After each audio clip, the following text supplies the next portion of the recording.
Take two. Take Right. two. Hi everyone, it's Justyna, also known as That Woman Blockchain on Twitter, and I'm here joined by a very special guest, Ben Goertzel. Hi Ben, how are you doing? Doing great, doing great. Glad to talk to you here.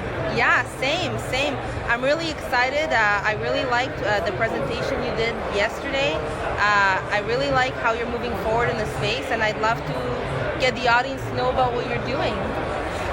Yeah, fantastic. So it's been a lot of fun just to be out in the world again, circulating with other blockchain people and AI people. I mean, the last couple of years, been a lot of sitting at the desk working, which has been really productive. The SingularityNet team and I have been building a lot of things, but it's fun to be out there and sort of telling people what we're doing again. So in the SingularityNet ecosystem, we've really been working at sort of concurrently building out every layer of the decentralized tech stack. So SingularityNet, it's a multi-agent system for AIs that lets multiple AIs in the blockchain coordinate together at scale and cooperate to provide various AI services.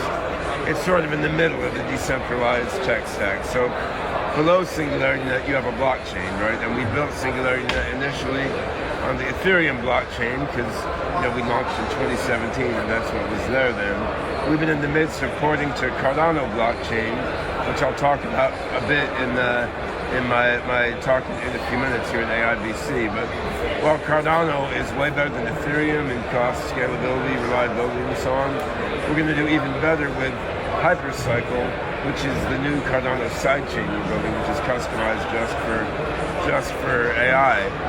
Now, on top of SingularityNet platform, there's a lot of other things you need to use SingularityNet to create the decentralized AI ecosystem to power the next phase of the global economy. So we have some deep AI tools like the OpenCog Hyperon system we're building that provides decentralized AGI, artificial general intelligence, on top of SingularityNet. But then we also need dApps delivering decentralized AI in various vertical markets. And these range from Singularity DAO, which is doing decentralized finance on SingularityNet, something called Rejuve, this longevity medicine, and then the metaverse, which is a talk I gave yesterday here at AIBC. So the port of the SingularityNet marketplace to Cardano is going to have metaverse aspects itself. It's going to be a sort of metaverse marketplace rather than just a flat web-based marketplace.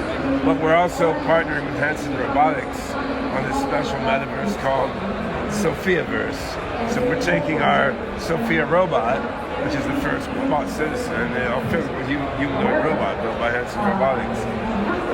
Taking the Sophia robot, we're making 3D avatars that look like Sophia robot and manifest the Sophia character, and we're putting them in the Sophiaverse metaverse so that people can interact with these AI avatars, build stuff together with them, collaborate together with the Sophia AI avatars on making NFTs, and there's a whole token economy in this Sophia metaverse, and there's a whole video game aspect where you gameplay in various future scenarios. So I think this metaverse is going to be a big part of the next stage of the internet, and it's important that this has AI, and in particular decentralized AI, built into it at the core, and Sophiaverse hopefully will be a big part of that. I love it. But I want to bring it back a little bit because, as we talk all about this technology, there's always that human aspect of it, and it's like the old world and the new world and the convergence of the world. So how do you see us bettering humanity through the work that you're doing? I think humanity is at a fascinating and unprecedented juncture because technology is advancing exponentially, at least in many domains, in AI and biotech and nanotech and communication. Technology is getting exponentially more and more powerful, and in order that this technology should advance in beneficial directions, human consciousness needs to advance also. And sometimes this advance of human consciousness can be hard to see looking at the world around us, right? I mean, in some moments, I think like, okay, technology is advancing exponentially. Human consciousness is at most advancing linearly, and sometimes even seems to go backwards, right? But you know, I think there's more dimensions to it than that. And if you compare, you know, humanity's attitudes to what they were when I was a child, there's really been tremendous advance in the openness that people have to different perspectives, and the degree to which we can embrace diversity, the number of people who are really embracing mindfulness and then radical acceptance of the world as part of their lives. And I think we need to accelerate that. I mean, human consciousness needs to advance exponentially along with the technology, or we're not going to be able to guide technology in positive directions. And I think that the metaverse actually can play a very, very interesting role there, because it's sort of a playground for experimenting with things in a freer way than we can do in the physical world. I mean, in the metaverse, you can be anyone, you can do anything. You can experiment with new kinds of relationships, new kinds of interactions, different kinds of bodies, different kinds of selves, and this can be a very opening and freeing thing if the metaverse is built with human consciousness expansion and human freedom in mind. If the metaverse is just a way to sell people more stuff they don't need, and to channel people into very narrow, you know, consumption-driven personas, then it won't have that aspect, right? So there's a lot of potential in the metaverse, both for AIs to learn and grow, and for people to grow and expand themselves. But we need the metaverse to be built in a diverse, democratic, open way, and it's wide open now. Like that potential is still there. Yeah, I totally hear your point. I personally feel like that's exactly where we are. We need to take a quantum leap in human consciousness. This is the point we're at, and I think you're right. There is a rising of human consciousness, and a lot of people are working towards that. I mean, I just saw Sadhguru go on Joe Rogan. Yeah. And that gave me a lot of hope, because I'm thinking, you know, Joe Rogan has a lot of influence, and the masses, this is what they're following, and then you have a spiritual teacher, a guide going on that show, and I think that, for me, at least, was a very positive sign. And I was like, you know, or even the word yoga being mentioned by presidents or prime ministers or our leaders. I think we are moving, but I also understand the risk if we don't move fast enough. So I'm for exactly what you're saying. Yeah, it's a very interesting and sort of crazy juncture, right? Because you do have mindfulness, meditation, all these things. They're taken far more seriously than they were 30, 40 years ago. I mean, I'm old enough to remember in the 1970s when like New Age movement first started, right? But it was quite marginal, right? And this stuff is just tremendously more mainstream now. And for example, a guy named Gabriel Axel Montes, he's building an app running on SingularityNet called Pathform, which is intended specifically for sort of consciousness exercises, meditation exercises aimed at AI programmers, right? So his objective there is like, let's enlighten the minds of the people who are coding the AI of the future, right? And the fact that you can have apps like this built now and they're accepted relatively mainstream, I mean, that's cool and exciting. On the other hand, you know, you've got this war in Ukraine. You literally have, you know, dictators forcing soldiers to go and drop bombs on the hospitals, right? I mean, which is ridiculous. Like, how is this stuff still happening in the world now? It's almost incomprehensible, right? So we've got a tremendous contrast. And again, in Ethiopia, where SingularityNet has had an office since it began. I've been doing AI development in Ethiopia since 2014. On the other hand, you know, the young programmers and scientists in Ethiopia have very modern, open-minded attitudes. They're doing AI development. I mean, you've got Bethlehem Desi who works with us there. She's been doing programming classes for girls and boys age 8 to 18 in Ethiopia for a number of years now. On the other hand, more than half of Ethiopian kids have brain stunting due to malnutrition. Right? So we've really got amazing stuff and terrible stuff going on. There's tremendous potential for growth, but there's also the other side, right? And I think where I've been living the last couple of years is an island. It's an island in the Puget Sound near Seattle, and it's easy to be complacent in a place like that because almost everyone is progressive-minded. Things are very comfortable. You're living in communion with nature in a way, and it's been very comfortable to work on building advanced technology in such a peaceful, beautiful setting.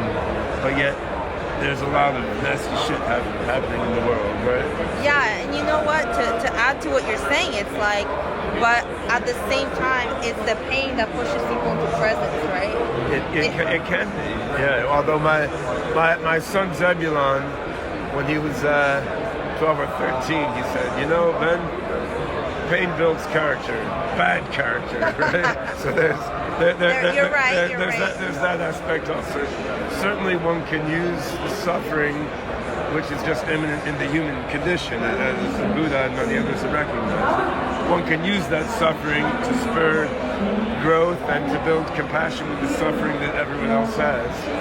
It can also have the other effect, right? And technology can be used to help catalyze compassion and empathy and human growth, or it can be used like in first-person shooter games where you're just going into a virtual world and delighting and blowing up everybody else, right? So I mean, there's both aspects there, and the story isn't fully told yet, and of course that's how it should be. That's what gives an exciting edge to life, right? So this is a point where all of us can pull together to help to build a more positive future.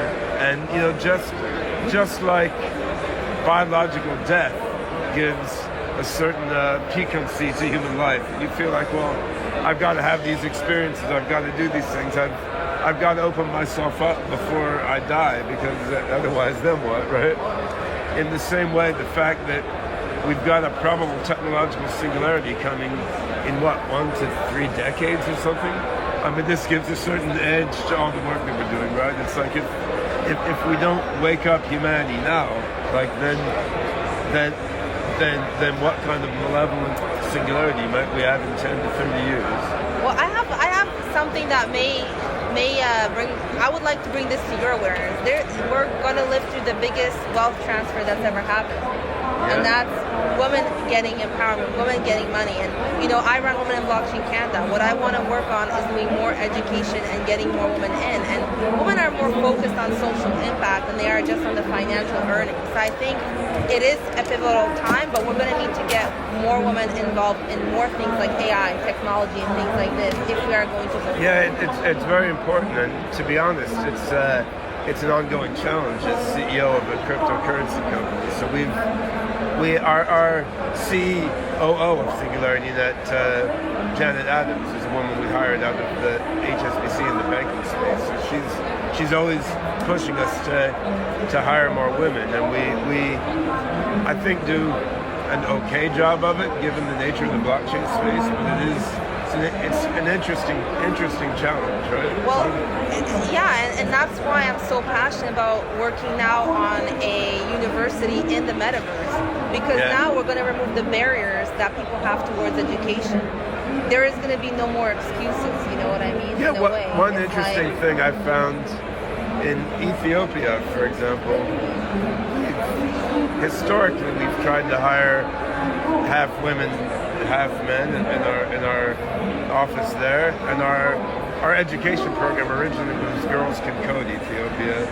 Then we opened it up to boys too. It's been 50-50 men and women. But what I see there is, while there's a traditional sexist attitude pure financial desperation has overcome it. So families are like, I don't care if the woman makes more money than the man in the family. We just need money, right? There you go. So the primal need out versus the gender. In some cases that happens, but we also have the opposite factor in growing a project like SingularityNet, because while we would like to have 50% or more women in the company, like in the end, we put a job ad out and we hire who applies, right? And it's often not women. I mean, and that's where initiatives like yours are very important. In fact, we're going to be writing we just published the first academic, it's on the track, it's been approved, paper on the metaverse. Our next one is if she can see it, she can be it. Yeah. So we're looking at how do we get more women in Web3, interviewing different people who are in the space, and that's what we're